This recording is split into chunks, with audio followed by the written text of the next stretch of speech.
They're known as silent destroyers. But they also hide a creepy trait when one of their kind is dying. We're talking about termites in this episode. How can a termite queen lay millions of eggs? How do termites cause billions of dollars in damage every year? And why do the colonies lick their queens to death? Termites are ancient. Their fossils date back about 130 million years to the early Cretaceous period. They can be found on 6 of the 7 continents on Earth, but they prefer warmer, damper environments. Living in colonies with populations ranging from a few hundred up to the millions. In 2018, a 4,000-year-old supercomplex was discovered in Brazil with approximately 200 million excavated mounds covering an area the size of Great Britain. So it begs the question, how do these colonies get so big? Well, it all comes down to the queen. She's the founding member of a colony. Once she mates, she heads underground to start her life of perpetual egg-laying. And it really is her lifelong job now. She'll continuously lay up to 30,000 eggs per day for 15 years. She's tired. That's one every 3 seconds. See, we weren't kidding. To produce that amount of eggs, she needs to be bigger than the rest of the termites in the colony. Starting off as small as a dime, she can grow up to 11 centimeters long. Although this size does come with its share of problems. She's so big and so inundated with eggs that she can't move. So she has a team of workers tending to her every need. This includes licking her body to keep her clean.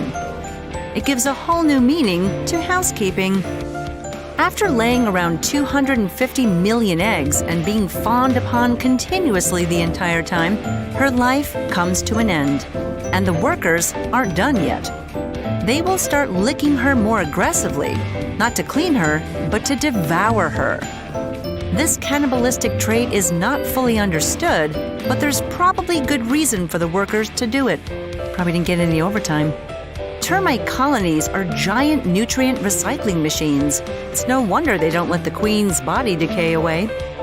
As part of the process, the fluids and fats are unceremoniously absorbed out of her body. Some research suggests that since a termite's usual diet is low in nitrogen, eating the queen or their fellow workers could be a good way to get nitrogen back into the colony. Speaking of food, termite colonies can get seriously huge. So what do they eat to keep everything running smoothly? If you've had any experience with termites invading your home, you might have the answer to this one. Their food of choice is wood. They can be extremely destructive when they feed on wooden structures and vegetable matter. Even worse is that introduced species are less comfortable in their new surroundings and are more likely to shelter in our homes and buildings. This leads to greater damage to structures and more frustration for property owners. That damage comes with a $5 billion bill every year in the United States alone. That's a lot of houses and a lot of wood. Wood doesn't seem the most nutritious diet, but it's chock full of cellulose, a complex carbohydrate made up of sugar. Termites have special microbes in their gut that help them break it down and turn it into food. And what's surprising is that termites are not born with these microbes. They have to acquire them from others in the colony. And here's the gross part. The microbes can be passed on by anal feeding. Yep, you guessed it, eating the poo of other termites. Wonderful. If you haven't had your fill of insects yet, then why not check out our episode on beetles that crawl out of their predators' butts? It always comes back to poo here. They lick their queen to death and cause billions of dollars of damage every year. That's what termites do. And that's what makes them crazy creatures.